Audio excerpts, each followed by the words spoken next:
Praise the lord.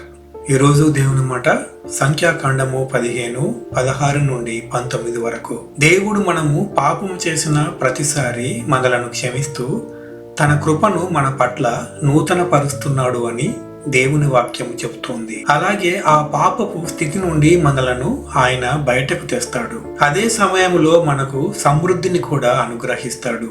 అయితే ఆ సమృద్ధిలో మనము తిరిగి ఆయనను మరచిపోకూడదు.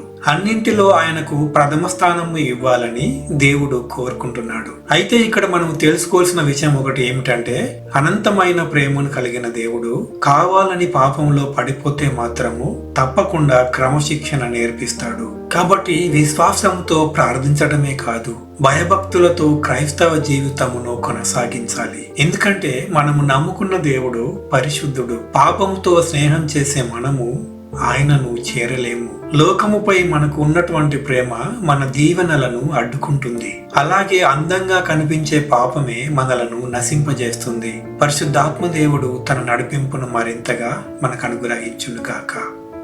ఆమేన్.